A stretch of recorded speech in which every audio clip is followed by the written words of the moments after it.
C'est parti. Salut Milan. Salut Kevin. Bienvenue Comment dans ça ce va? 5e épisode. Bah écoute, nickel. Je suis toujours à Annecy, là, toujours un petit peu sous la pluie. J'espère que chez toi c'est un peu mieux.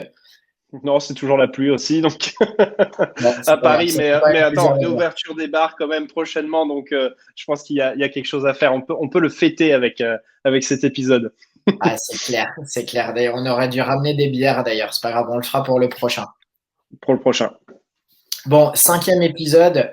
Euh, Comme la dernière fois, on va essayer de rester en 1 heure chrono, faire un épisode ultra efficace et on va suivre le même modèle qu'on a fait au dernier épisode avec 2 sujets pour démarrer. Le sujet de Milan, ça va être la lag stack. Tu me Ouais, confirmes? ouais, c'est Voilà. ça, je te Tu nous en confirme. diras plus tout à l'heure. Moi, je vais parler d'un petit soft et d'une petite mésaventure qui m'est arrivée cette semaine, mais qui après m'a fait découvrir un site, redécouvrir un site et qui peut être une idée de business et on va s'amuser à le décortiquer un petit peu avec Milan. C'est I Love PDF et on enchaînera avec un sujet de fond qui va être la thèse d'investissement.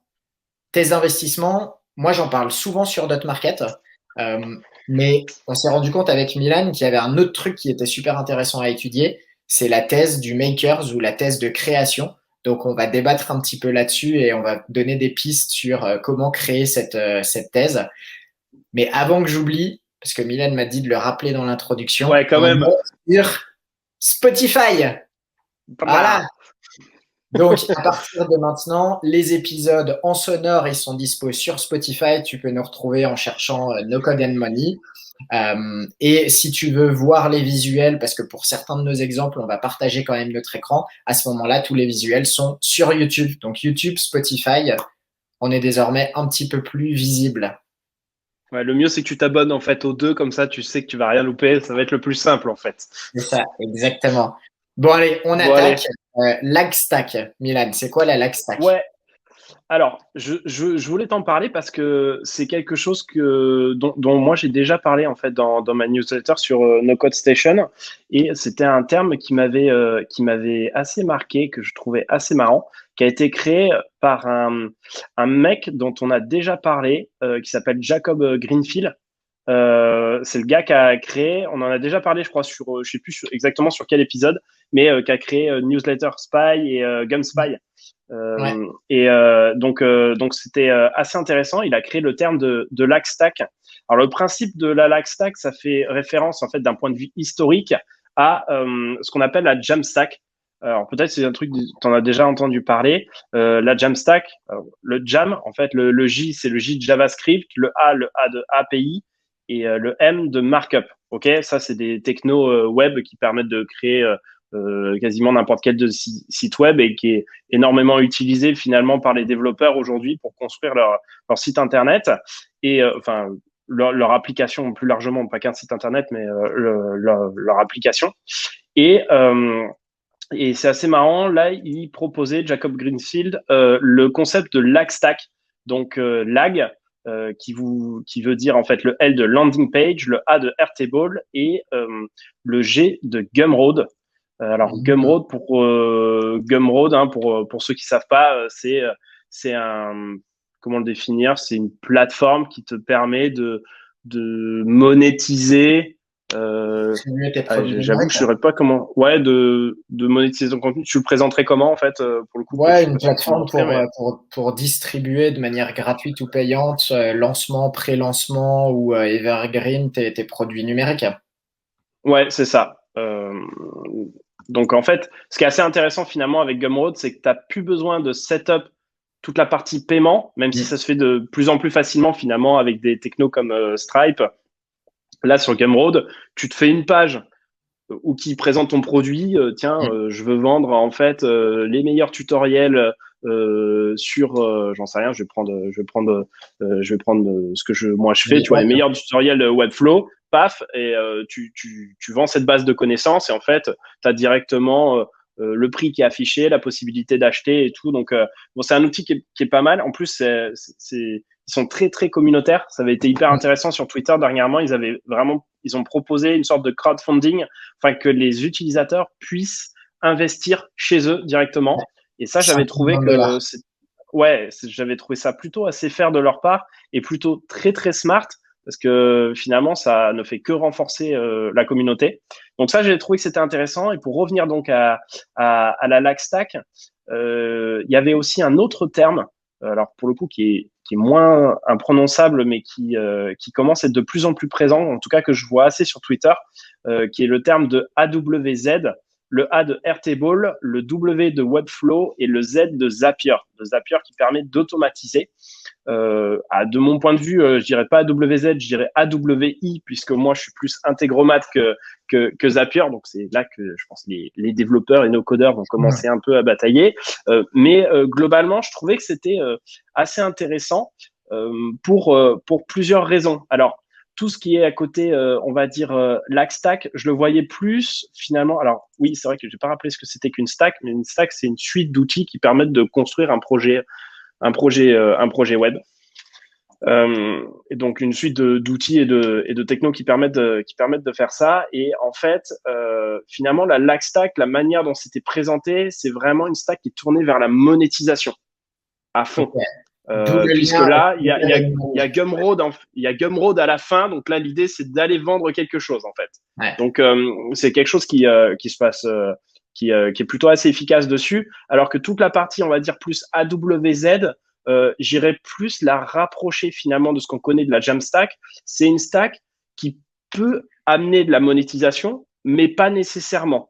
C'est-à-dire que dans le premier cas de la lag stack, je verrais bien finalement, c'est des ventes de projets avec de la donnée, de la propriété intellectuelle, alors que finalement, pour tout ce qui est plus AWZ, Airtable, Webflow, Zapier ou Integromat, finalement, tu peux monétiser derrière, mais il manque la brique monétisation. Puisque Airtable, c'est ce qui permet de stocker la donnée. Webflow, ça te permet de l'afficher finalement en front. Et Zapier, ça te permet d'automatiser. Donc, il te manque la partie Stripe et Gumroad. Donc, lequel va avoir un avenir ou pas d'avenir, ça c'est assez difficile. C'était plus la question du débat ou au moins de présenter aujourd'hui les concepts autour de ça. Ce qui m'a plu dessus, c'est peut-être le fait que le paysage technique est un peu en train de changer. Alors qu'on avait le classique WordPress avec les plugins, quelque chose d'assez classique dessus. Là, on est en train d'avoir des business qui ont d'autres types de techno et qui ont pourtant une volonté de monétisation, ou non, hein, parce qu'on pas toujours, mais tu vois, dans le cas de la lag stack, c'est une volonté de monétisation. Et ça, je trouvais ça assez intéressant. Et peut-être que toi, tu le verras un jour sur d'autres markets, je sais pas, des business qui arrivent finalement avec des technos qui sont assez différentes de ce qu'on peut connaître. Finalement, c'est vrai qu'aujourd'hui, si tu veux vendre, pour reprendre l'exemple de Jacob Greenfield, ce qu'il avait fait autour de Newsletter Spice. Newsletter Spice, c'était un outil qui permettait de connaître donc toutes les données des différentes newsletters, notamment le type de revenus qu'ils faisaient, le nombre de personnes qui étaient abonnées à cette newsletter, donc des chiffres qui étaient assez intéressants pour des annonceurs. Et ça, je trouvais que c'est quelque chose qu'il a fait. Donc, c'est vraiment une landing page. Tout ça, il l'avait rentré dans un tableau Airtable et ensuite, il a vendu ça sur Gumroad. Et je me dis peut-être qu'un jour, en fait, c'est le genre de projet qu'on verra arriver sur le marché qui sera en vente. Je me pose plus la question de la pérennité de ce genre de business, mais je vois pas pourquoi ça serait pas pérenne. Ce qui est vraiment intéressant, c'est que par exemple, par rapport à un WordPress, je trouve que tu set up quand même ton projet et tu le testes encore plus vite que sur un WordPress. Donc, je trouvais que c'était assez intéressant de te présenter de te présenter ça. J'ai pas vraiment plus de réflexion sur le sujet. L'idée, c'est pas de faire un tuto, de montrer comment ça fonctionne, mais je pense de voir qu'il va y avoir une cohabitation de nouvelles technos qui, jusqu'à aujourd'hui, sont un peu moins connues et ces nouvelles technos qui sont un peu moins classiques. Donc, je pense que ça va être assez intéressant parce qu'on va voir peut-être des nouveaux profils de makers qui vont arriver sur les plateformes de vente de projets et on va avoir également des nouveaux acheteurs qui vont peut-être parier sur des technologies qui ont encore un peu moins fait leurs preuves. J'ai envie de dire, encore une fois, peut-être la différence, ça va être le business. C'est genre, est-ce que ça fait des sous, est-ce que ça fait pas de sous, hein. Donc, mais voilà, il y avait une question Alors c'est un petit peu techno hein, ce que j'ai présenté, mais je pense que ça peut avoir un impact sur le business par la suite. Je sais pas ce que Non, tu mais en penses. Regarde ce que je t'ai présenté. ce qui est intéressant là-dedans par rapport à de nombreux débats sur la question de la monétisation des projets no-code ou pas no-code d'ailleurs, mais même si ici on essaye d'être axé plus no-code, c'est qu'on l'a vu dans les précédents épisodes, il y a souvent un oubli de la question de comment je vais gagner des sous avec mon projet. Et encore une fois, le but n'est pas de dire que tout projet doit absolument faire gagner de l'argent, mais si tu montes un business avec la volonté d'avoir des revenus complémentaires, à un moment donné, il faut se poser la question de gagner de l'argent. Et ce qui est intéressant finalement dans ce que tu m'expliques là avec la Lagstack, c'est que dès le début, il y a la réflexion de l'intégration de la solution de monétisation avec Gumroad, qui pour moi démontre déjà un petit switch psychologique, tu vois. C'est-à-dire que si tu mets une option de monétisation déjà dans ton biz, ça veut dire que tu as pensé à comment le monétiser. Après, est-ce que ça va fonctionner ou quoi que ce soit, bon, c'est un autre débat, mais c'est sûr que ça, c'est intéressant à voir par rapport à l'autre que tu me détaillais, AWZ, où là, clairement, ça me paraît plus tech et je vois bien en quoi ça peut permettre de développer un tool, mais ça élude complètement la question de la monétisation. Au passage, Gumroad, d'ailleurs, intéressant. Enfin, moi, je l'ai utilisé pour lancer mes toutes premières formations il y a 7 ans, je pense. Ok. Et ce que j'aimais bien, un, très facile, c'est certain, et deux, ça permettait de faire du pré-lancement et donc de tester des produits avant même de réellement les lancer. Et donc mes premières formations, je les ai pré-lancées, donc les gens pré-payaient et Gumroad ne prélevait que à partir du moment où le produit était livré, ce qui te permettait de réellement tester le marché, tu vois, de voir si des gens Ok. étaient prêts à acheter ton produit, mais sans risque d'arnaque, puisque j'ai jamais récupéré l'argent étant donné que c'était des tests, tu vois, ensuite j'ai fini par lancer ma vraie formation avec Stripe, PayPal, etc.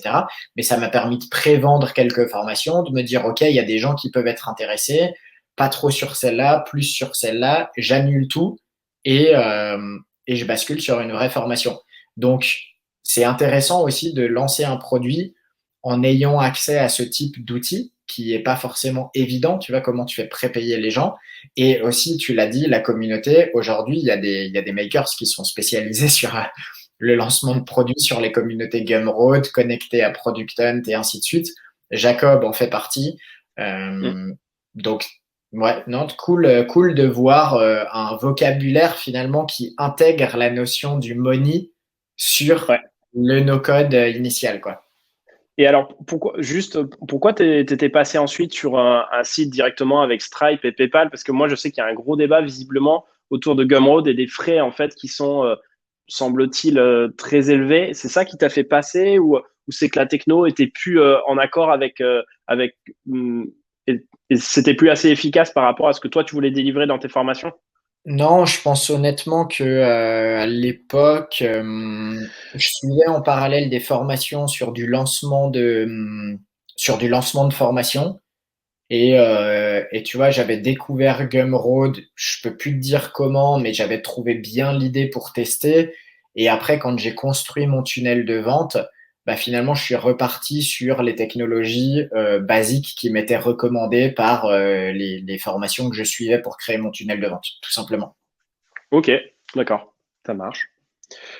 Cool. Je propose qu'on s'arrête là. Après, c'est des choses probablement qui seraient à creuser peut-être d'un point de vue technique, plus technique. Peut-être moi, je creuserai en tout cas sur ma propre chaîne, mais je pense que sur la partie no code and money, on peut s'arrêter là. Et puis, bah, si jamais ça vous intéresse, n'hésitez pas peut-être en commentaire à donner aussi votre avis ou à nous donner des petits tips supplémentaires sur ces sujets parce que c'est quelque chose d'assez intéressant. Et je pense que le paysage du web est un peu en train de changer doucement en fait autour de ça. Et c'est pas improbable que sur d'autres markets, peut-être un jour tu vois des projets de ce genre-là. Donc ça sera assez marrant. Tu me tiendras au courant sur ce sujet. J'espère, Ouais.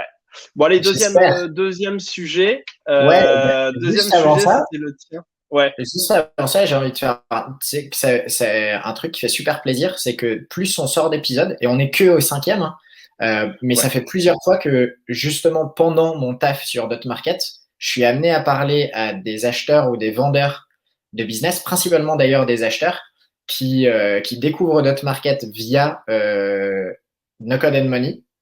Trop cool. Donc cool, ça fait plaisir. Tu vois, j'avais juste envie de te le partager parce que je te l'ai dit il y a un mois, tiens, il y a un gars qui m'a dit que, mais sache que ça s'est reproduit. Donc, bah, je trouve que ça fait plaisir, tu vois. Et effectivement, les retours que j'ai sont justement sur le fait que ça permet de réfléchir un peu différemment à comment tu lances ton business, tu monétises et tout. Donc, voilà, c'est juste, ça fait plaisir. Trop bien. Bah écoutez, merci à vous et c'est trop bien pour toi. J'espère que ça va t'apporter par la suite par la suite. Mais tu vois, pour revenir un peu à ce qu'on disait sur la newsletter, peut-être sur l'épisode un des épisodes qu'on a fait sur la newsletter, peut-être que le fait aussi de poser certains débats qu'on voit peut-être un peu moins aussi sur Internet avec deux profils qui, voilà, toi tu as le profil avec la plateforme très business. Moi, j'ai un profil peut-être un peu plus technique aussi euh, de mon point de vue. Peut-être que croiser aussi deux profils différents, ça fait qu'on a des débats qui sont peut-être un peu différents de ce qu'on verrait sur Internet. Et je pense que le fait que, enfin, nous, ça nous fait bien marrer d'essayer d'apporter un peu de valeur dedans. Hein, le fait de l'apporter gratuitement, sans faire de la formation, machin truc, je pense que ça, le fait d'en donner, bah, peut-être que aussi c'est quelque chose qui motive. Et bah, tu vois, j'insisterai jamais assez sur essayer d'apporter de la valeur et d'apporter ce que vous pouvez pour essayer de développer votre business parce que finalement, de manière indirecte, bah, tu vois, il y a des choses qui se passent de ton côté, qui se passent de mon côté, alors que finalement, on n'a pas voulu, puisque c'est une conversation entre potes qu'on fait, qu'on essaie de faire la plus sérieuse possible. Mais au final, c'est en toute détente. Donc c'est cool. Exactement. Ok, super, super petit point. Au top. Et deuxième Second sujet. sujet, ouais, et ben moi j'avais envie de te parler, c'est un petit challenge que je te lance. Vas-y. Façon de parler, hein. Mais alors cette semaine, faut savoir qu'avec un de mes associés sur Caniprof, sur le site d'éducation canine, on lance une nouvelle société qui va être dédiée à un univers complètement différent dans l'édition de sites. Donc on doit créer une structure différente pour pas mélanger les partenariats et aussi pour une question d'image de marque. Euh, qui dit création de nouvelles sociétés dit rédaction des statuts, enfin bref, tout le tralala, tu vois, il y a pas mal de choses qui aujourd'hui sont automatisées. Mais figure-toi que pour uploader tes statuts sur le site du greffe de je sais pas quoi, euh, il faut que les statuts fassent moins de 10 mégas. Pas de bol, le PDF qu'on essaye d'uploader fait 10,4 mégas. Tu vois où je veux en venir? Je vois le genre. Ouais. Voilà. Du coup, bien sûr, on commence à aller chercher des options. Il y a des options sur Mac qui te permettent de compresser tes PDF, etc. Ça fonctionne pas très bien. Bref, une petite recherche, compresser PDF. Je tombe sur le site ilovepdf.com. Je compresse mon PDF en l'espace de quelques secondes. Ça lui met une taille toute mini qui est nickel. On l'upload, boum, c'est réglé. Je finis ça et là, je me dis, putain, mais les mecs, ils font que ça toute la journée, compresser des PDF. Du coup, qu'est-ce que je fais? Je vais sur SEMrush. Tiens, je vais te partager mon écran. Ouais, vas-y, ouais. Share screen. Hop, je vais te mettre. Non, je vais te montrer celui-là d'abord, parce que ça, c'est intéressant. Alors, bon, je me suis fait déconnecter, c'est pas grave, on va se reconnecter en vitesse. Je vais voir un petit peu leur courbe de trafic parce que forcément, je suis curieux de savoir concrètement, aujourd'hui, I Love PDF, ça représente quoi? Tu as une idée, toi, les chiffres vont Alors moi, s'afficher, mais du coup, j'ai pas SEMrush pour voir ça, mais tu vois, j'utilise un petit tool hein, qui s'appelle SimilarWeb et que tu dois connaître. Moi, je vois 60, bon, on va dire 80 millions de visites mensuelles.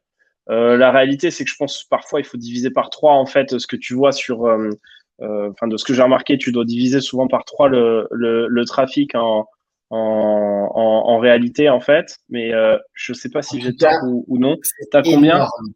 C'est énorme. Sur SEMrush, Ouais, c'est si, estimé à 37 millions dans le ouais, c'est monde ça, tu entier. divises par deux.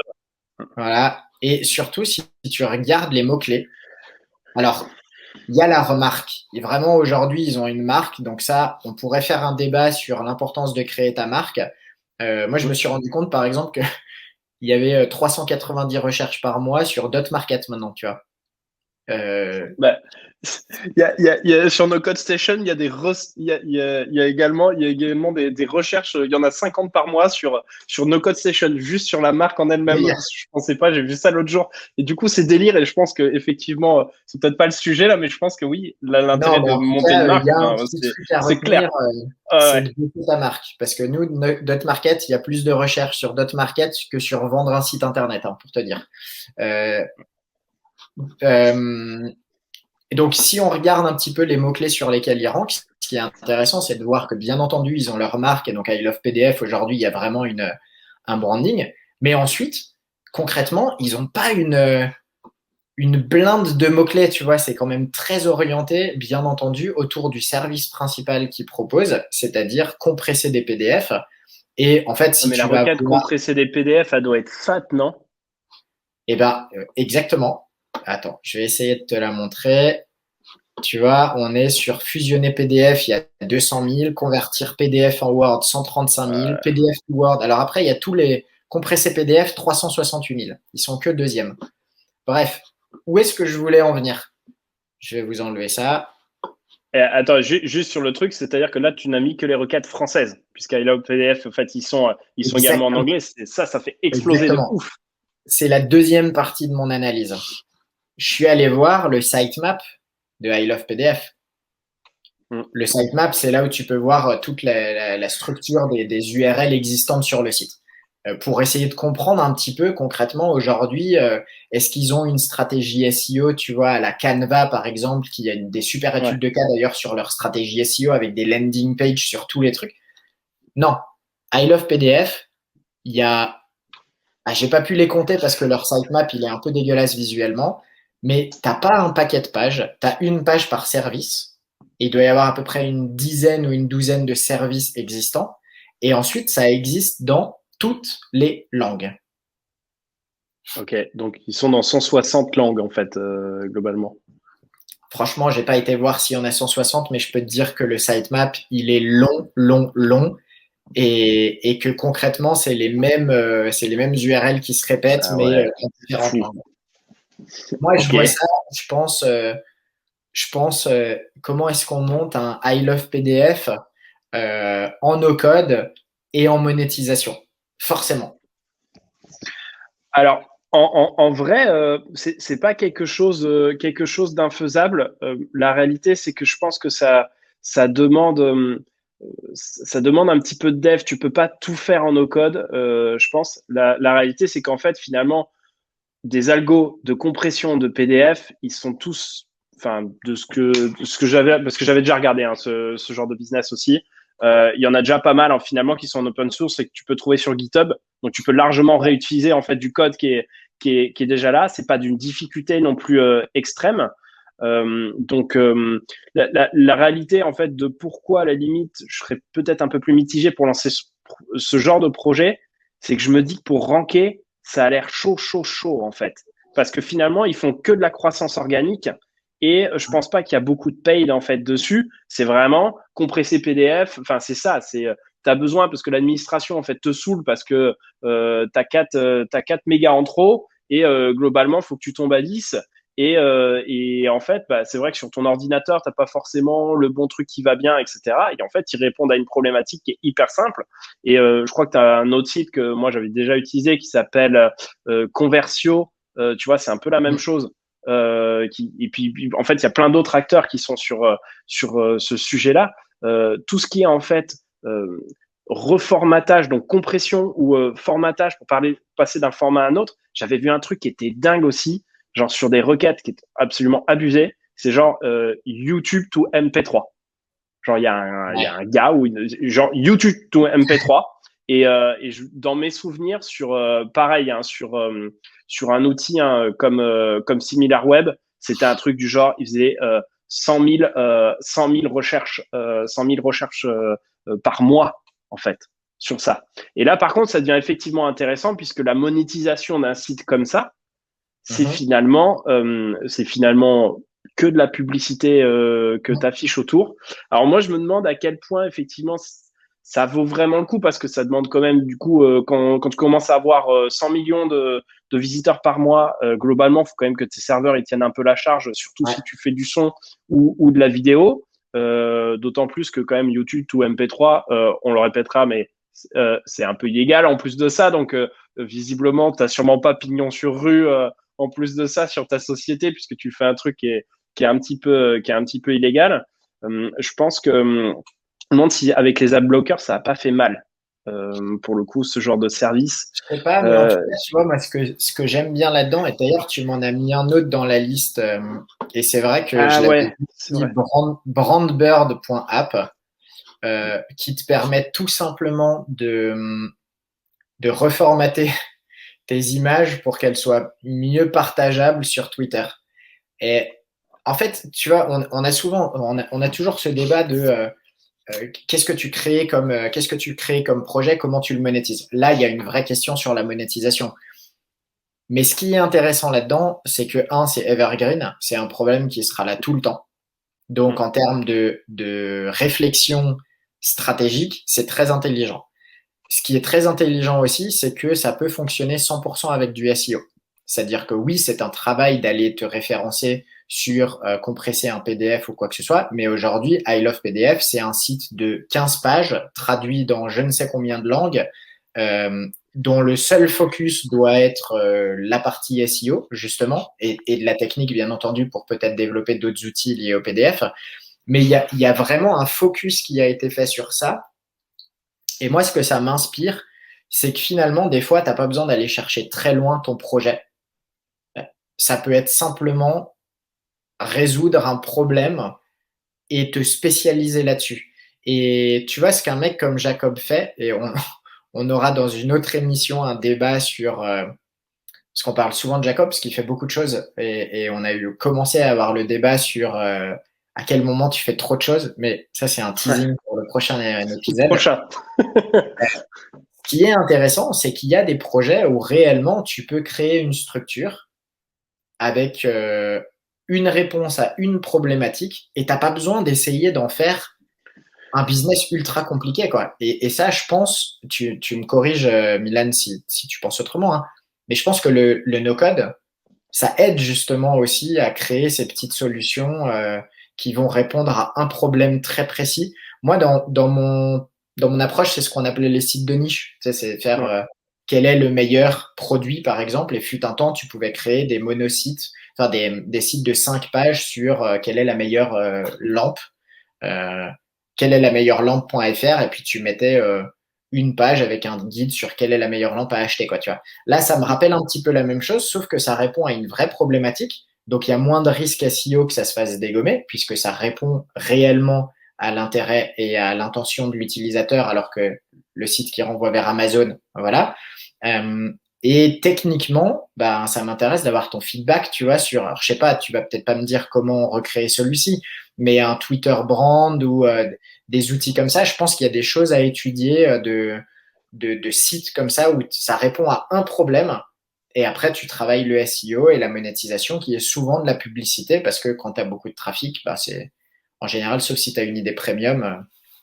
Ouais, alors je pense que ce qui est assez intéressant, c'est qu'effectivement, pas mal d'outils no-code sont très efficaces en fait pour ce genre de petits projets. Alors parfois, ça va nécessiter de connaître un petit peu de code, mais il y a quand même une grosse partie en fait qui pourra être fait avec des outils no-code. Je pense beaucoup, hein, notamment à Bubble, qui est vraiment très efficace en fait sur des points très très techniques. Mais je trouve que c'est hyper intéressant. C'est vrai que moi, j'ai eu tendance à pas mal réfléchir aussi en site de niche ou de requête de niche dessus. Exactement, c'est ça. Quand quand t'es pas développeur, c'est quelque chose qui est compliqué. Donc, tu as plein de choses en fait qui sont pas disponibles. Par contre, tu vois, par exemple, il y a des grosses requêtes, c'est comment faire son CV. Tu vois, faire son CV en ligne. Et t'en as plein qui se sont mis dessus. Et c'est vrai que dans un premier temps, bah, c'était des choses qui étaient pas forcément faciles à faire, puisque si tu voulais le faire un outil qui te permet de créer un CV en ligne, bah, globalement, WordPress, tu vois, c'était pas adapté. Donc pour toutes les Mm. personnes qui créent du contenu, ça devient vite compliqué. Par contre, avec des outils comme Bubble, tu peux carrément créer un petit SaaS, un petit outil en fait qui Ouais. te permet de créer un CV en ligne. Alors malheureusement, j'ai plus le nom en tête parce que c'est vrai que je pensais pas en parler aujourd'hui, mais il y a typiquement une boîte qui notamment faisait pas mal de communication auprès des étudiants, qui a lancé un service de CV en ligne auprès de sa communauté via Bubble et ça a explosé en fait. Donc globalement, c'est vraiment des choses qu'on peut faire. Il faut apprendre à utiliser Bubble. Hein. C'est pas quelque chose Mm. qui est très simple. Je cite lui parce qu'on va dire que c'est celui que je connais le plus ou que je maîtrise le plus. Mais bon, il est quand même extrêmement puissant. Et je pense qu'aujourd'hui, effectivement, des petits projets comme I Love PDF qui avant n'étaient pas vraiment accessibles à des gars qui ont commencé comme moi ou comme toi à utiliser des WordPress. Donc on était très focus SEO, très focus contenu. Aujourd'hui, nous, ça nous donne en tout cas un step-up supplémentaire parce que maintenant, en fait, la technique n'est plus vraiment un problème. Tu n'as pas besoin d'aller payer en fait un développeur et tu peux le faire toi-même. Et donc, allier cette partie SEO contenu plus technique, maintenant plus abordable, franchement, moi, en vérité, tu vois, ce sujet-là, c'est celui qui m'attire le plus finalement dans le no-code. C'est que ça a décuplé ma capacité à créer des projets de ce genre, en fait. Et Mm. c'est vraiment ce que j'aime. Voilà. Et là, Nickel. on arrive à 31 minutes et je Yes. pense qu'on peut passer au sujet de fond. Et là, on est au taquet. Là, c'est 15 minutes, 15 minutes, 15 minutes. On est bon. Et puis, on peut se faire un petit troisième sujet. En tout cas, si sur ce deuxième sujet, vous avez des idées ou des points particuliers, en tout cas, ça nous intéresse vachement de réfléchir avec vous dessus parce que je pense qu'il y a pas mal de choses à faire.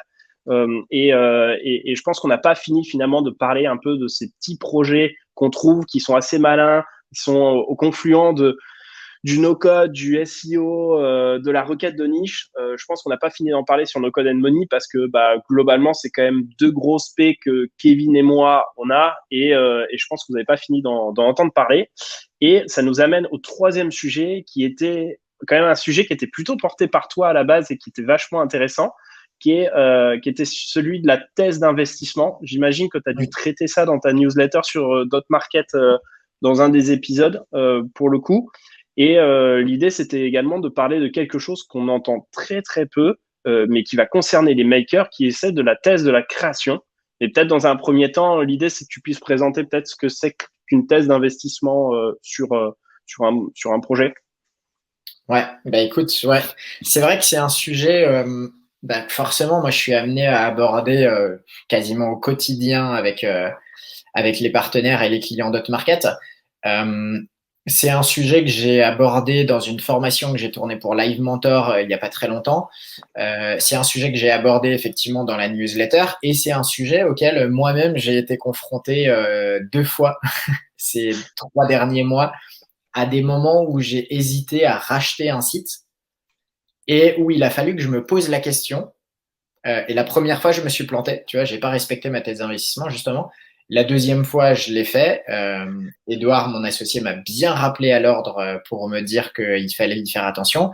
Et la thèse d'investissement, pour commencer, en fait, c'est de mettre sur papier de manière très précise euh, exactement le type de business dans lequel tu vas chercher à investir pour maximiser tes chances de réussite. Il Ok. y a probablement des définitions beaucoup plus académiques que ça, hein, mais c'est ma perception de tout ça. Et qu'est-ce que ça veut dire penser à ta thèse d'investissement? Ben, en fait, c'est de poser des questions aussi basiques que quelle est la technologie dans laquelle j'ai envie d'investir? Quel est le prix, bien entendu? Une thèse d'investissement a forcément un budget en général qui va avec. Quelle est la tendance d'un business? Tu peux avoir comme thèse d'investissement de reprendre des business qui sont en train de dégringoler parce que ta spécialité, c'est de les relancer. Mais tu peux aussi avoir comme thèse d'investissement de racheter que des business qui ont plus de 8 ans pour racheter des sociétés qui te permettent de fiscalement avoir quelque chose de plus intéressant. Euh, et tu peux en fait aller très très loin dans ça. Et moi, ma thèse d'investissement, tu vois, par exemple, je vais commencer par te raconter une anecdote de où est-ce que je l'ai foiré, si tu veux bien. Il y a Ouais. 3 mois, on a racheté un site de dropshipping avec Edouard dans l'univers canin. Et on l'a racheté pourquoi? Parce que il répondait à une partie de nos thèses d'investissement qui était qu'on avait une super affaire à faire dans l'univers canin. Ça venait répondre à une envie de diversification de nos sources de revenus. C'était un très bon prix. C'est un site qu'on a racheté 13 000 euros. C'était dans l'univers donc dans lequel on le voulait, dans l'univers canin. Mais il y a un truc, tu vois, qu'on n'a pas du tout pris en compte, c'est que ni lui ni moi, on aime et on a réellement les compétences pour gérer un site de dropshipping. Et ça, finalement, on le sait. Tu vois, c'est pas la première fois qu'on parle, c'est pas la première fois qu'on expérimente parce qu'on a déjà lancé dans le passé des business qui demandaient un petit peu de présentiel, tu vois, de disponibilité, de gestion du service client, de logistique, etc. Mais on s'est laissé avoir par le fait que c'était une super affaire parce qu'il était à 13 000 euros, mais il générait 800 balles de profit mensuel. Donc en fait, en termes de multiples, c'était quelque chose d'assez bas. Et on a laissé passer la bonne affaire devant des critères clés de la thèse d'investissement. Et aujourd'hui, tu vois, je me dis que par rapport à nos nombreuses discussions sur lancer un projet, créer un projet, racheter un projet, ça valait le coup de reprendre ce sujet finalement et d'élaborer un petit peu, tu vois, on va parler technologie. Ça rebondit un petit peu sur la discussion qu'on a pu avoir dans le dernier épisode aux petites choses auxquelles il faut faire attention avant de racheter un business no-code, par exemple, la scalabilité, ta capacité à prendre le business en main, etc., etc. Mais, euh, mais voilà, et le lien qu'on a eu envie de faire entre la thèse d'investissement No Code and Money, c'était de parler de cette thèse de création. Parce que finalement, on s'est dit que parler que de la thèse d'investissement, c'était un peu biaisé parce que tout le monde n'est pas là pour racheter des business.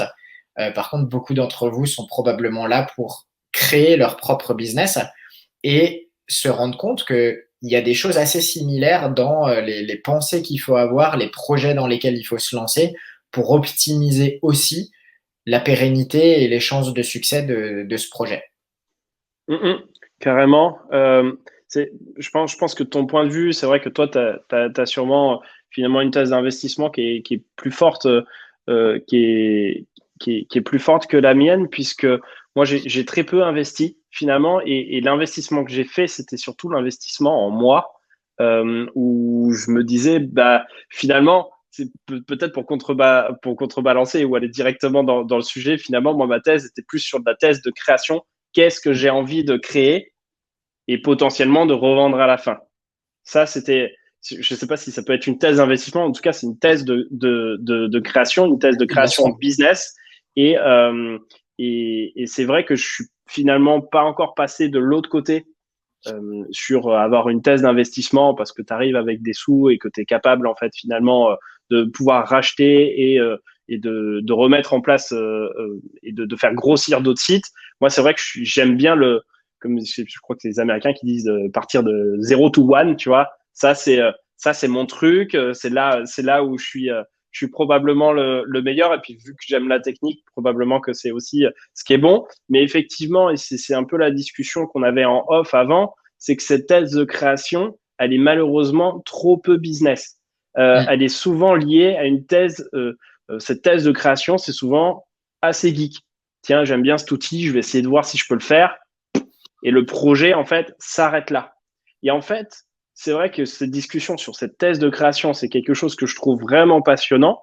Et pour le coup, c'est toi qui l'a vraiment amené, ce sujet. Je le trouve vraiment hyper intéressant parce que c'est quelque chose sur lequel, si jamais tu as une volonté business en fait de l'avoir, tu peux vraiment avoir un vrai focus sur un projet et en fait, tu sais pourquoi tu vas là. Par exemple, si on revient, tu as pris tel mot-clé et tu veux te référencer sur tel mot-clé, tu veux le faire ensuite avec tel techno, tu veux le faire en fait aller jusqu'à un certain nombre de personnes, tu as fait ton calcul en fait pour que en fonction de ton trafic, ça va te ramener tant de ventes, etc. Et c'est pas juste dans cette thèse de création un peu geekos, qui est très bien hein, parce que finalement, moi le week-end, je geek aussi, donc j'aime faire ça, mais quand même en semaine, j'ai quand même des tests de création sur des choses que j'ai envie de faire et qui me font avancer dans mon projet. Et je pense qu'effectivement, c'est jamais trop mis en avant et toutes les parties no-code, finalement, aurait un vrai intérêt à avoir une thèse de création. Et la question, c'est plus savoir, genre, Kevin, qu'est-ce que c'est ta thèse de création? Moi, quelle est ma thèse de création? Et globalement, vous qui nous regardez, quelle est votre thèse de création? Vous aurez sûrement une thèse d'investissement quand vous aurez revendu ou si vous avez déjà les moyens. Mais avant ça, quelle est votre thèse de création?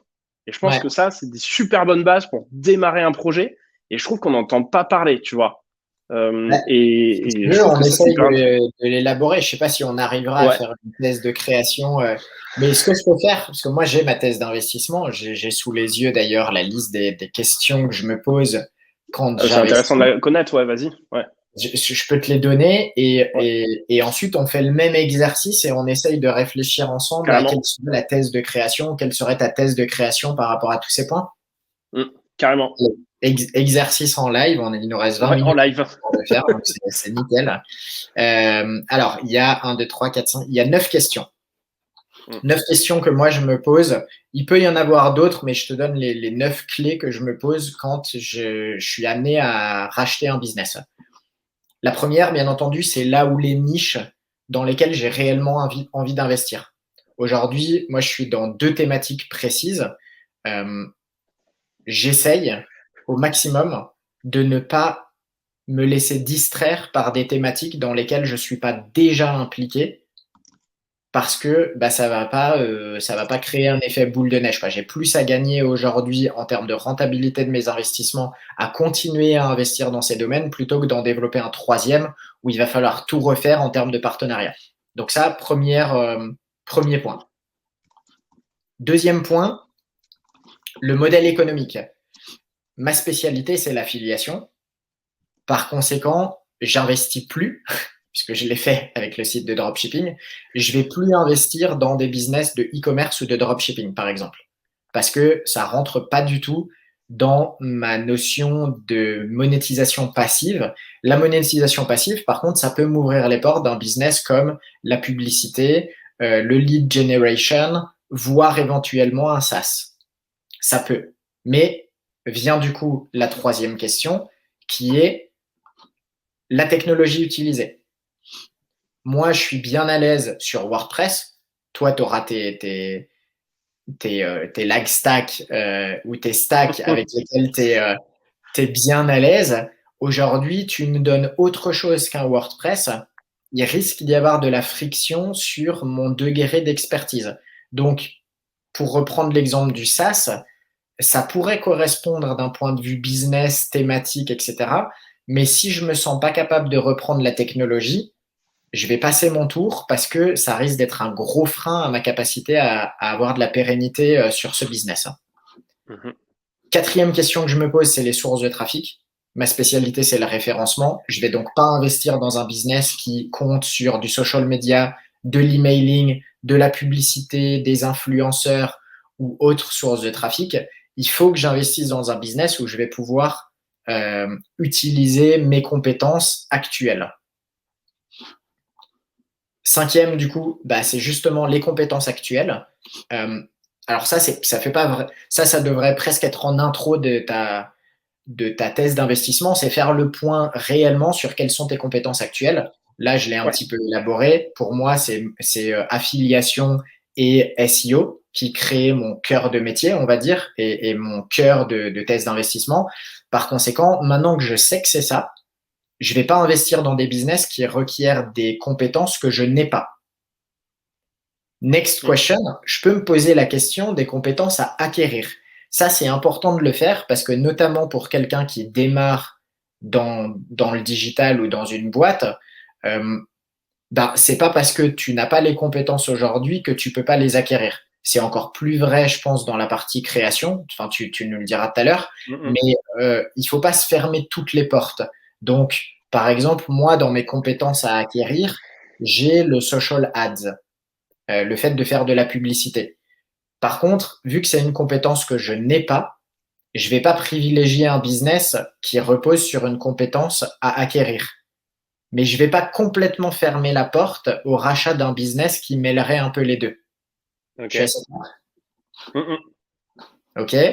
Euh, Ensuite, question importante, j'ai parlé du budget. Bon, ça c'est logique, c'est le premier truc qui te vient en tête. T'investis pas dans, ou tu t'intéresses pas dans des business qui sont hors de tes budgets, hein. Et dans le budget, on peut mettre aussi mode de financement, parce que c'est bien beau de réfléchir en termes de budget, mais c'est aussi intéressant de te poser la question, est-ce que je vais investir dans un business avec un rachat total, un business où je vais faire du earn-out, un business où je veux racheter qu'une partie des trucs, un business où je vais payer en cash, un business où je vais payer avec un prêt. Tout ça, ça peut rentrer dans ta thèse d'investissement parce que ça risque d'impacter ta négociation avec le vendeur. Tu sais déjà que Ok. tu vas faire un prêt et qu'en fait, tu contactes quelqu'un qui veut vendre en vitesse, par exemple, tu as déjà perdu l'affaire. Voilà. Donc, c'est important de l'avoir en tête. Euh, Ok. et ensuite, deux dernières questions. Le temps disponible à consacrer au business. Logique. C'est pour ça que j'investis pas dans des business qui sont pas passifs, parce que je peux pas les gérer entre tous les épisodes qu'on a à tourner sur No Code and Money. 5 jours de tournage par semaine. C'est pas gérable. Sinon, il va falloir arrêter l'émission. Ah Et non. dernière question, et pas possible. Et dernière question, et ça revient à ce que tu mentionnais tout à l'heure, c'est combien de temps je veux garder le business. Et ça, je me suis rendu compte que c'était vraiment un truc important aussi dans ma thèse d'investissement. Parce que aujourd'hui, moi, j'ai plutôt une approche de racheter des business qui vont être très long terme dans mon pool de sites. Vu que je me focalise sur deux audiences, j'ai pas trop d'intérêt, tu vois, à faire des coups, c'est-à-dire racheter, flipper très vite. Ok. Mais c'est une vraie stratégie aussi de racheter un site internet qui est pas très bien monétisé pour le booster sur 6 à 12 mois et ensuite le vendre pour faire un joli coup. Ça doit rentrer dans ta stratégie d'investissement parce que tu vas pas aller chercher les mêmes sites si tu veux les garder longtemps Mm. ou si tu veux juste les booster parce que bah, déjà si tu veux les booster en général va falloir bosser beaucoup dessus pendant une courte période de temps pour obtenir les résultats, tandis que si tu les gardes sur du long terme tu vas pouvoir diviser un petit peu ton investissement argent, temps, énergie, etc. Donc ça c'est les questions que je me pose sur la thèse d'investissement. Si on reprend ça, Mm. lesquels on peut se poser sur une thèse de création selon toi? Alors, tu me fais faire un petit peu l'exercice en live. Enfin, encore, finalement, enfin, même l'investisseur a été créateur, donc je pense que tu as aussi ton idée quand même dessus. Hein. Tu as créé de A à Bien Z sûr. des business. Peut-être, je sais pas, peut-être qu'on peut les reprendre un par un et voir. Y en a un qui m'a pas mal marqué sur la thèse d'investissement pour démarrer. Hein. Ta thèse d'investissement, tu as dit j'investis dans une ou deux niches que je connais bien et je bouge pas dessus parce que le reste, après, je connais pas. Ça, je dirais que c'est une grosse différence avec la thèse de création. Parce que je pense qu'en création, en fait, tu peux t'intéresser à peu près au domaine que tu veux. Alors, ça peut être effectivement intéressant de rester tout le temps dans la même niche, mais en création, finalement, par essence, tu es un peu en train de créer quelque chose, tu sais pas si ça va fonctionner, donc faut être plutôt agile sur le sujet en question. Donc, je pense que être focus seulement sur deux niches, ça va bien si tu l'as déjà fait une ou deux fois avec succès. Mais au départ, quand tu démarres un business, je pense que c'est un peu compliqué de se focus seulement sur OK, moi je vais faire que de la finance, ou alors je vais faire je vais faire je sais pas que du canin, tu vois, par exemple comme tu fais Mmh. pour le coup. Euh, Il faut te je poser pense la que ça, question de ce qui t'est aussi, hein. Parce que tu vois, comment? c'est vrai, mais il faut quand même te poser la question de qui t'es et Ouais. de où est-ce que tu as de la crédibilité. Parce que, on va pas se mentir, par exemple, aujourd'hui, tu vois, si tu veux lancer un SaaS dans le domaine de la santé, si t'as pas un minimum de pédigré santé, c'est un peu plus compliqué d'un point de vue référencement pour, tu vois, pour être bien vu. Euh, Moi, dans l'univers canin, avant d'avoir mon diplôme d'éducation canine, je peux te dire que la réputation, la crédibilité, c'était un peu compliqué. Maintenant, c'est beaucoup plus simple. Et c'est pour ça, du coup, tu vois, que je me focalise là-dedans parce que je Mm, suis allé passer mon diplôme, j'ai fait tous les trucs. Il faut que je capitalise là-dessus. Mais du coup, quand tu es en création, c'est vrai que tu peux t'intéresser à tout, mais ça vaut le coup de penser à où est-ce que tu seras perçu aussi comme la personne assez crédible pour qu'on te fasse confiance et qu'on adhère à ton business. Même si c'est ouais, pas obligatoire parce que tu n'es pas toujours en front sur ton business. Et si tu montes un SaaS comme I Love PDF, tu n'as pas besoin d'être un expert en PDF pour le monter. Exactement. Mais je pense là ici, tu peux y voir une petite différence. Ouais, ensuite, sur la thèse de création, si on va, par exemple, là, j'essaie de me souvenir des différents points que tu as fait sur le temps disponible. Eh ben, c'est vrai que en thèse d'investissement et en thèse de création, je pense que c'est encore des choses qui sont différentes. En thèse de création, il faut s'attendre à avoir forcément beaucoup de temps disponible pour pouvoir gérer le truc. Il n'y a rien de passif, en fait. On ne peut pas créer quelque chose passivement. Ça n'existe pas, en fait. Donc, soit tu es dans la bonne configuration, tu sais déjà utiliser les outils techniques et c'est bon, soit tu as besoin de te former, il va falloir encore plus de temps, du coup, pour mettre en place ce projet. Mais justement, avoir, et ça peut être quelque chose effectivement d'intéressant pour construire une thèse, est-ce que tu veux aller sur des domaines où tu as besoin de te former? Ce qui va te demander, en fait, peut-être 2, 3 mois, 6 mois, 1 an pour effectivement comprendre comment fonctionne un domaine.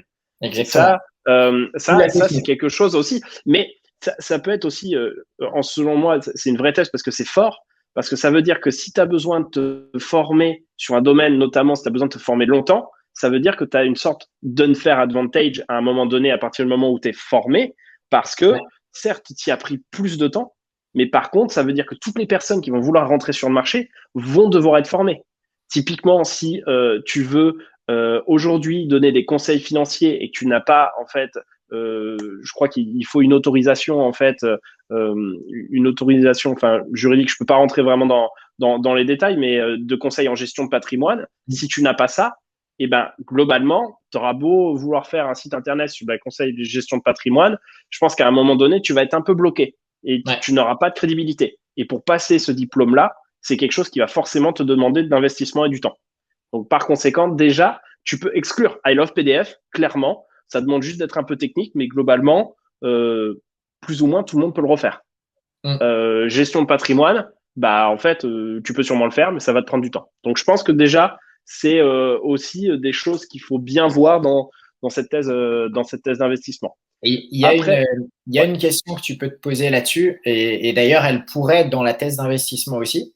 C'est qu'est-ce que tu attends du projet en termes de retombées financières? Moi, je l'ai pas mis dans ma thèse d'investissement parce qu'aujourd'hui, j'ai pas forcément une attente financière d'un projet. Il faut qu'il soit rentable et qu'il vienne s'additionner à mes business actuels. Mais par contre, si c'est ton premier business ou que tu es en création, c'est une très bonne question à te poser de quelles sont les retombées financières que j'attends et sur quel délai. Parce que si tu montes un projet en te disant je veux que ça soit ma boîte et que ça me paye un salaire à temps plein, va pas falloir imaginer le même projet que si tu te dis je veux juste un petit side project qui me rapporte 200 balles par mois. Ouais. Bah, typiquement, je pense que ça, on voit bien. Thèse de création d'une boîte pérenne ou alors création d'un side project. C'est pas la même chose. Étant donné qu'un side project, à un moment donné, peut également possiblement devenir une boîte à part entière qui te paye un salaire. Hein. Mais encore une fois, tu mettras pas le même investissement si jamais tu dois aller chercher un salaire dans 1 mois ou 2, ou si 200 balles par mois, ça te convient bien en plus de ton salaire actuel. Ça, c'est sûr que c'est pas la même chose, carrément. Qu'est-ce qu'il y avait d'autre? Il y avait la question du financement. Bon, je pense que là, par contre, sur la thèse de création, pas vraiment, j'ai pas grand-chose d'intelligent à dire, mais globalement, peut-être ce qui est intéressant, en tout cas sur ma partie à moi, qui est plus la partie no-code, ce qui est hyper intéressant, c'est qu'aujourd'hui, tu peux démarrer rapidement pour des frais qui sont relativement minimes.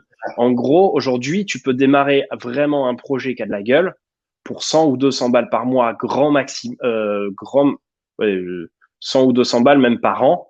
Tu peux déjà avoir quelque chose vraiment qui tourne et qui tourne très très bien et vraiment faire des milliers d'euros en fait juste avec un investissement qui est autour entre 100 et 500 euros par mois en fait. Hein, donc et 1000 euros tout au plus. Par an, pardon, excuse-moi, 1000 euros par an, je vais y arriver. Mais ça, c'est vraiment quelque chose qui est... Surtout si tu es sur du no-code, parce que dans une thèse de création, j'imagine que selon le projet, tu pourrais inclure il faut que je fasse une levée de fonds, je vais faire du love money, je vais faire un crowdfunding pour me lancer, je vais faire ci, je vais faire ça. ça peut être des questions budgétaires, financières à te poser. Ouais, Mais ça peut aussi être de dire, bah moi, ma thèse ma thèse de création, justement, c'est de lancer ça pour 0 € à peu de ouais. choses près, tu vois, tu vas pas le faire à 0 €, mais tu vois, ça va être de pas lever des fonds, de pas faire un emprunt, de pas m'engager financièrement au-delà du paiement des outils dont j'ai besoin pour me lancer. Ça, c'est un vrai élément d'une thèse de création. Ouais, c'est globalement ce qu'on appelle le bootstrap en fait. Exactement. C'est ça. Tu dis je veux faire. Enfin, c'est un peu le gros débat finalement qu'il y a actuellement et boîte bootstrappée versus boîte qui lève.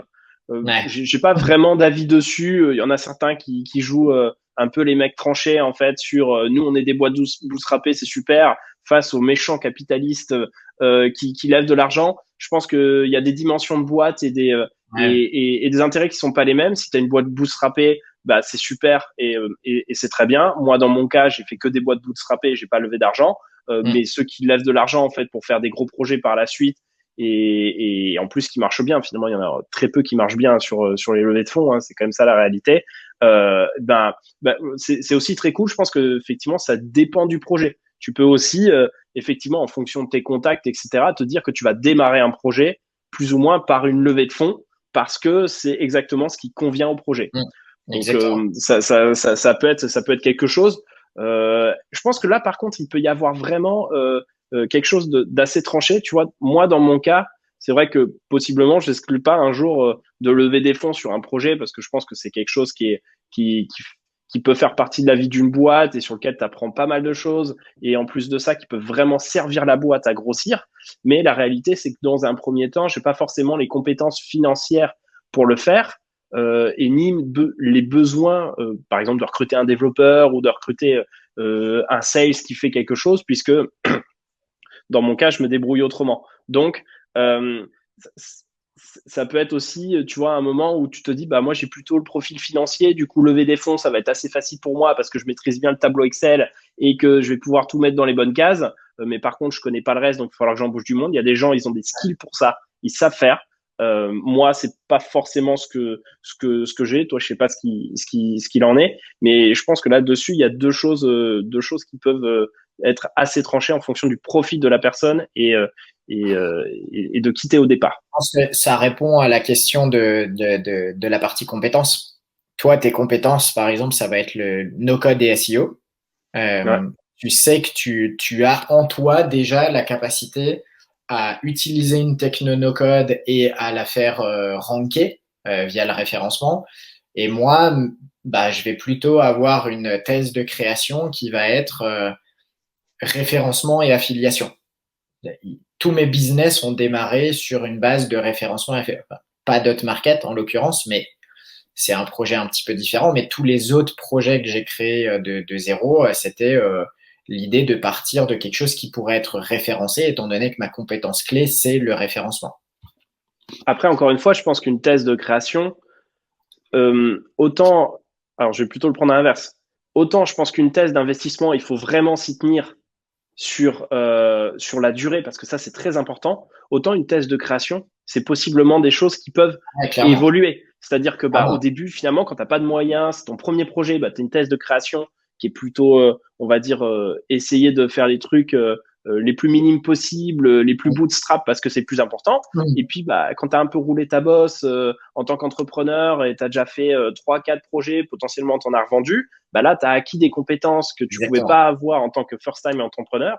Et par conséquent, ça devient assez intéressant de peut-être faire évoluer ta thèse de création en disant, OK, bah là maintenant, je me mets dessus parce que effectivement, je me suis rendu compte que j'étais meilleur dessus, ou alors j'ai acquis une compétence que j'avais pas du tout la première fois, et ça fait évoluer. Il n'y a rien qui est complètement, en tant que créateur, en tant que thèse de création, je pense gravé dans le marbre, alors que je pense pour une thèse d'investissement, il y a intérêt à s'y tenir quand même un peu plus C'est ça. sur la longue durée. Et C'est d'ailleurs, ça. moi, de ce que j'ai pu écouter comme podcast, en fait, autour des VC, on leur demande tous leur thèse d'investissement.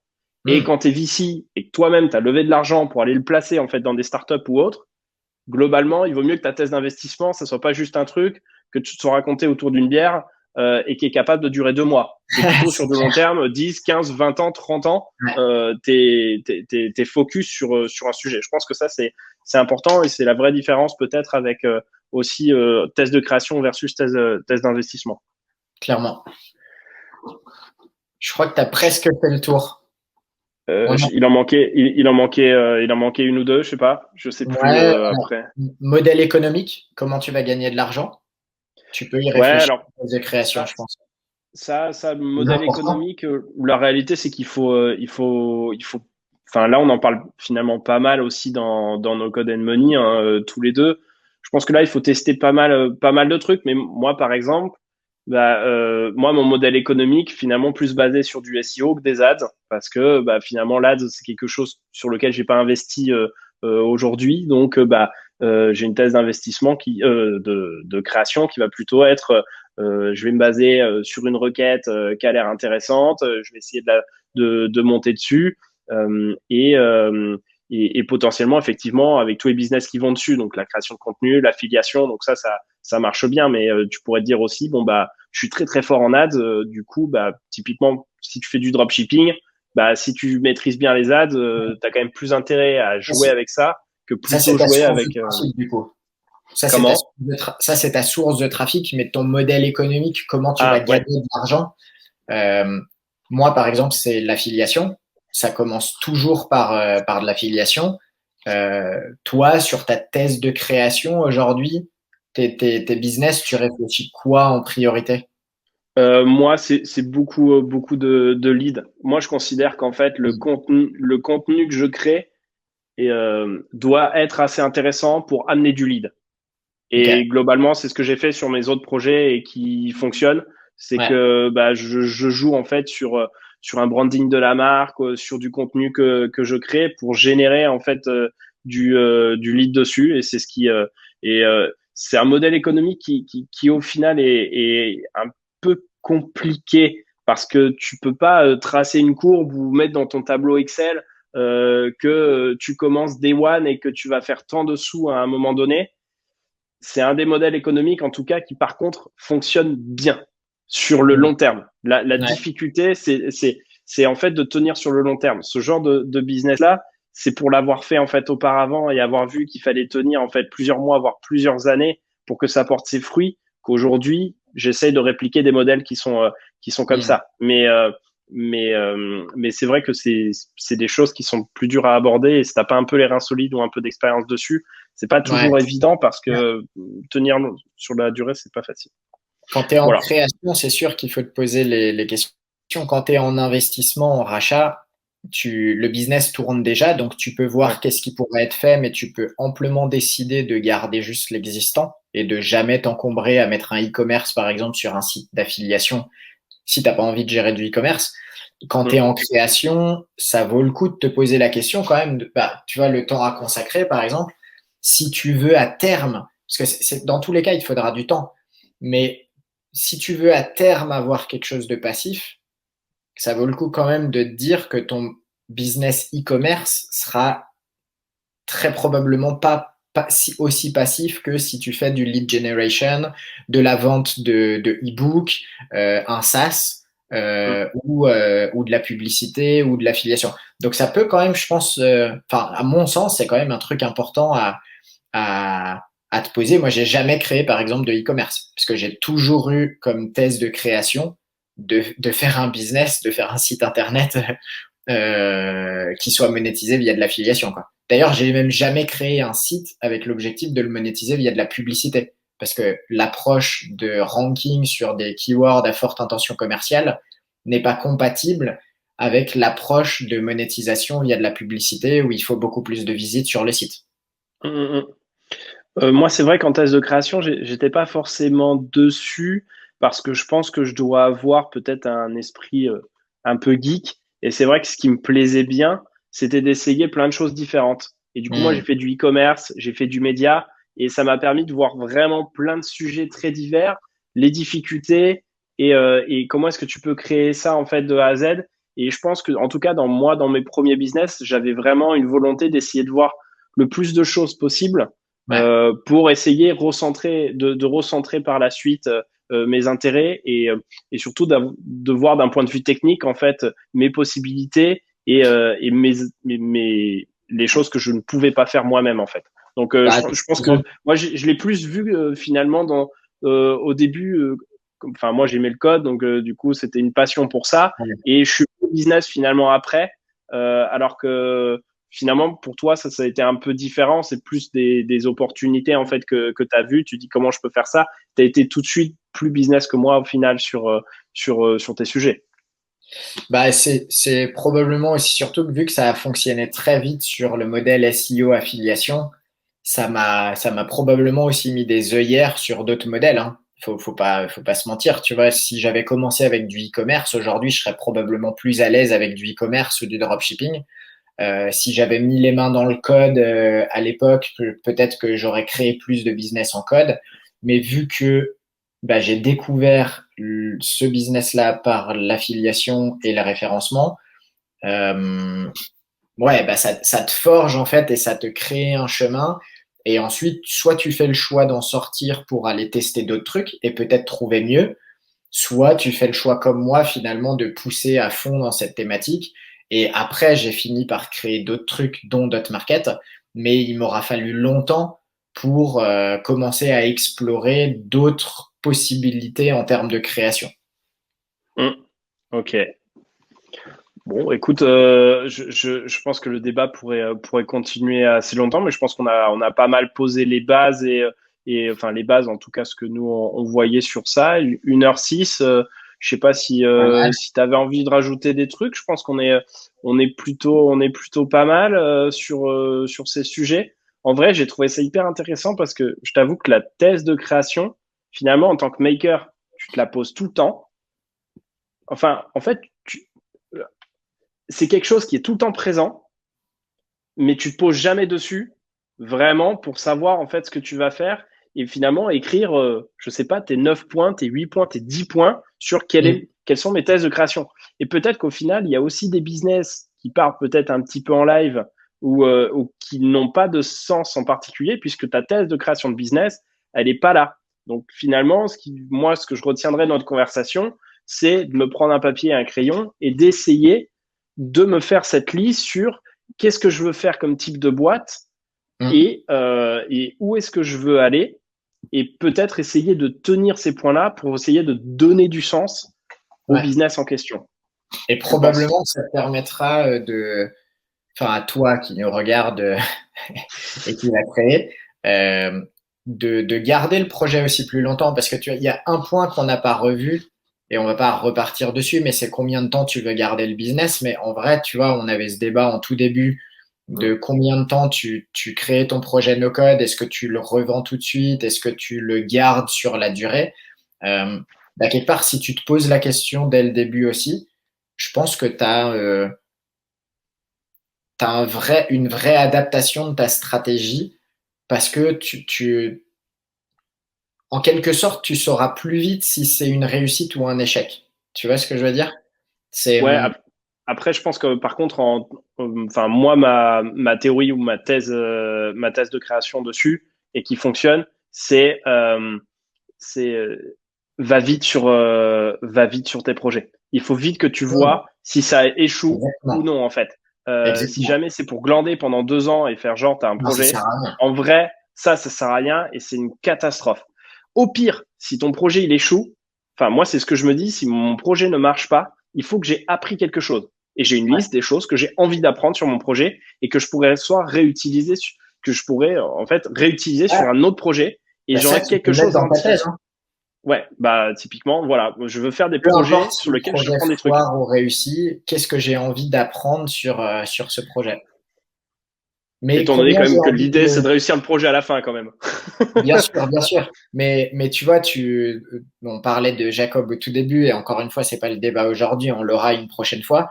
Mais si tu fais un projet et tu te dis, ce projet, je me donne 2 mois, tu peux pas avoir les mêmes attentes en termes de résultats sur le projet en 2 mois que si tu te dis, ce projet, je vais bosser dessus sérieusement pendant un an. Ouais, c'est Mais sûr. tu peux aussi te dire, ce projet, c'est 2 mois, et en fait, quoi qu'il arrive, au bout de 2 mois, je passe à autre chose, je le revends, sur Tiny Acquisitions ou peu importe, tu vois. Mais en tout cas, c'est bien de le savoir au début parce que je pense que ça te permet aussi de formater ton esprit et de formater ta stratégie de développement et de choix de tes thématiques. Si tu te lances dans une thématique ultra concurrentielle, tes 2 mois, tu auras peut-être appris quelque chose, mais tu les auras perdus parce que ça aura jamais rien donné d'un point de vue business. C'est sûr. Typiquement, tu vois, tous ces trucs qui sortaient un peu sur LinkedIn du style j'ai fait 12 projets en 2 mois. Là, en tout cas, tu fais pas du business avec ça. Tu fais des trucs marrants, tu fais un peu de com sur LinkedIn. Mais en tout cas, sur No Code and Money, c'est pas du tout ce qu'on défend et c'est pas le genre de projet qu'on a en ligne de mire et qui vont te faire progresser. C'est bien pour la com, mais globalement, ça n'a pas d'intérêt. Ça n'a pas d'intérêt. Sauf si tu as appris quelque chose, parce que clairement, si ton objectif c'était en 12 mois de tester 12 technologies, 12 stratégies de lancement, 12 stratégies de monétisation, et que tu retiens quelque chose de cette année, je pense que c'est génial. Mais c'est sûr que tu vas pas faire du money avec ça. Ouais, mais ça s'appelle un portfolio en fait. Pour le coup, c'est plus du business, tu vois. Donc, mais c'est très bien. Il faut bien commencer par quelque chose.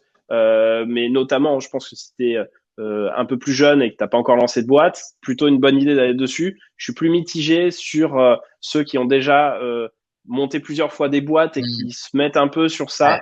Je sais pas trop où ça va et à quel point tu défends l'idée de faire des projets qui ont du sens.